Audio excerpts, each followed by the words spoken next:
Our first game type is going to be Combine Hardpoint for game number 1. This is set to be just a ridiculous matchup here. Now, Combine is set in the remote Egyptian Sahara. This vertical farming and sustainability research facility pays fast and frantic with tight interiors, an open middle, and a dangerous flank path. I think this is going to be an absolute battle. We've had some really, really back and forth games throughout the past couple days. Right, the middle of the map gets crazy, and you're able to win those gun engagements with assault rifles from base to base. It's got a wall you can actually wall run to the opposing team's base, and then that far side of the map has that wall running spot all the way on the opposing side. So that is a good flanking area to get to the opponent's base. Then you're going to have the other side. It's going to have just a rocky area where you're going to have to win some close quarter gun engagements. And what I love about this map is viable for SMG players and assault rifle players, right? The SMGs can go on the flanks, play close quarters on the outside, and then the ARs can dominate the middle. Yep, it's certainly going to provide a good variety. Now, we talked about bans and protects and how influential they're going to be on the game. Let's kick it off. This is going to be the first glimpse here of the live ban protect system.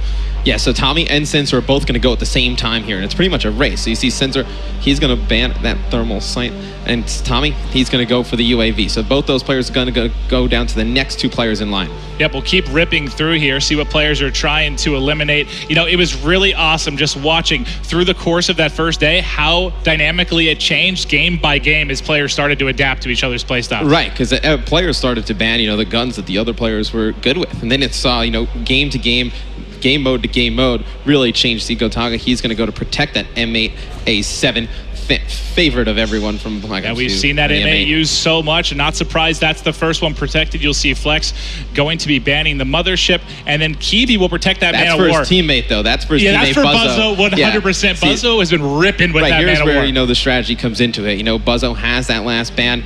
He's not going to be able to really, Merc would have probably banned the Man of War right there. That's been Buzzo's go-to. He ends up getting rid of 6th Sense, and then Buzzo gets rid of C4 at the end, and now we have the Specialist Draft Maven. Yep, this is huge. Now, we've seen a lot of different game types. We've seen how these players have adapted again over the course of the past couple days. These picks are going to start to come in. You're going to see Annihilator coming in as first pick for Sensor and Tommy. Tell me a little bit about that Specialist class. Yeah, so the Annihilator is that massive high-caliber revolver with penetration rounds. You're going to see players try and pick up lots of kills on the outside. You're going to see TP go with Ruin Overdrive. You expect that out of a lot of the OBJ players. Lets you to move fast around the map. Gotaga going for that Outrider Sparrow. It's going to be nice to have that bow be able to. Yeah, we haven't seen it used a ton. We'll see if it can be used to effect in this hard point. And then Rejack, you'll see that coming in on both teams. Tell me a little bit about Rejack, Matt. So Rejack, when you die, allows you to come right back to life. There's a smoke around it. It's great for players that want to hold down positions and then they want to get a second chance of it, right? You have to use it at the right time, or else it's not going to be as effective. You see the last two players, it's going to be a Prophet Tempest from Merc, and then Buzzo going to go with that Reaper Psychosis. That's one that we've seen a lot of players do some nice stuff with. Oh, yeah, the Psychosis, you're going to have those holograms. We've seen them use the drones. Able to, defensively, we've seen it offensively and hard points specifically. You'll have people set up in the hard point. You're trying to bust in. You send out the holograms, provide a bit of a distraction, then you're able to fly in with the sub, fly in with the AR, make a big play on the hard point. It's been phenomenal for me to see just how quickly, I know it's too early to develop. Innovating how they've been using this stuff, right? The first day we saw them just kind of basically using them, just randomly whenever they got them. Now you're seeing them time when they use these specialist abilities really coming up clutch. We've seen a few times where that Rejack has come in, saved a team from losing those spawns, and then we've seen something where the Prophet Tempest, it's able to just jump into a hill, clear, weaken 2 or 3 opponents. So it's going to be interesting game to game how this is going to change. And you'll see here the one bit we didn't talk about. You get to edit your class and score streaks before we hop into the action. Obviously, with how much more diverse this game's going to be, how much more you have to be familiar with different weapons, different score streaks. Before each game, you're going to have a chance to edit your class, get everything set to go. As soon as players ready up, we'll be ready to hop in. Again, game 1 is going to be Hardpoint on Combine. I cannot wait to get the action, Matt. And as a team, you're really going to have to work together to pick, what are we going to ban? What are we going to protect? What order we're going to do it in? And then, as we said before, it's a race. So those first 2 players are trying to ban and protect the same thing. It's to whoever gets there first. All right, game 1, Team Kiwi going up against Team TP. All right, I know this isn't the finals of a tournament, but I still need a prediction out of Matt. Who you picking in this one? Team TP is pretty strong. I'm going to be looking to see how Buzzo, though, plays for Team Kiwi. He's got that Reaper Psychosis. With the assault rifle, you imagine they protected the Man of War. He's going to have that in his hands.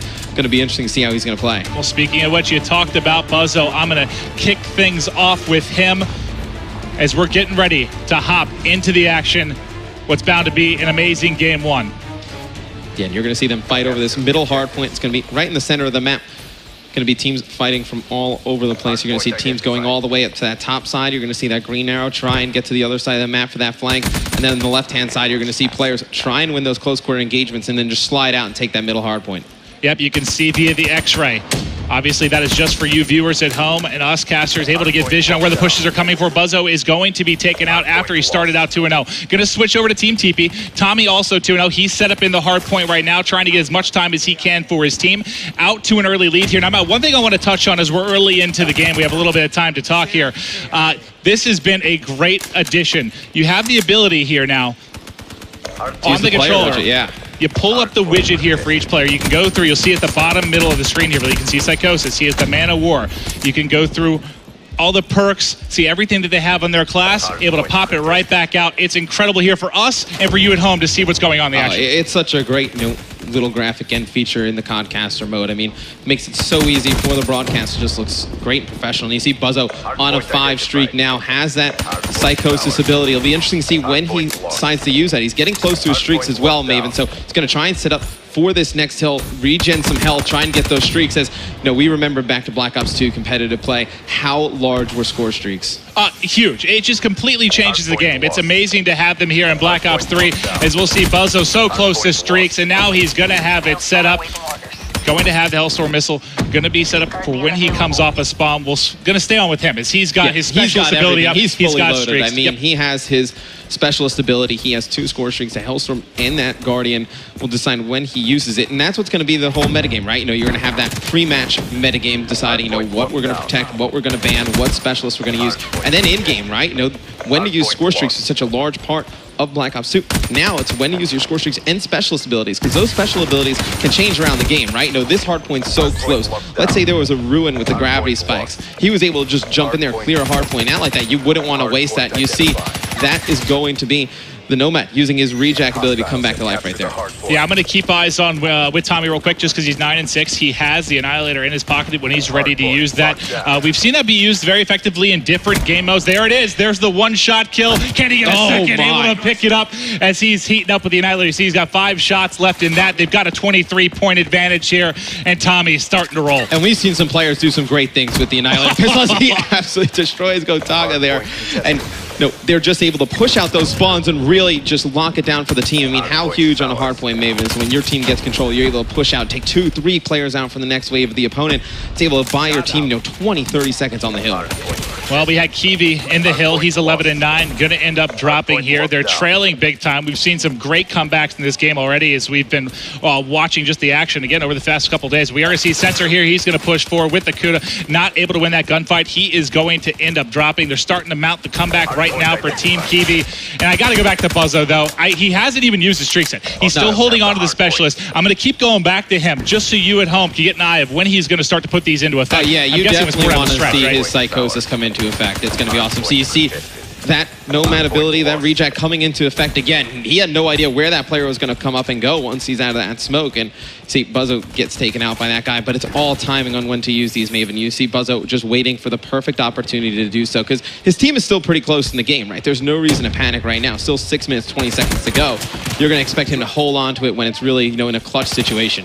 And TP right now, on the side of Team TP, starting to pull away a bit here. 40-point advantage. I'm going to stay with him through the respawn. He's 16-11. You can see he has his specialist ability locked and loaded as well. Beginning to heat up here. Starting to really pull away. Excellent job from his side thus far. The specialist abilities are going to change from player to player. You see the overdrive is going to be activated by TP. He's going to get that fast player movement cross map. You're going to see OBJ players in lots of, objective-based game modes obviously use this, and as he's using that Kuda, probably the favorite of the SMGs from the players thus far. Yeah, you can see how fast he was able to get into the action, get back to that hard point, pick up the 2-piece there with the sub. Great stuff from TP, and they're completely in control of this game right now, look back to Black Ops 2, right, for competitive games. There was the OBJ players, the anchors. Now, with the specialist abilities, you're going to have different, anchors, and OBJ players play differently. Like an anchor, for instance, would probably use the Outrider Sparrow, the compound bow, able to just stay at range and pick players off. Maybe they use the Annihilator pistol, able to pick up some easy kills on the rotation, or even, you could say you can use the combat focus, earn more towards score streaks. While it's activated, rack them up. And here's you see the compound bow come into effect.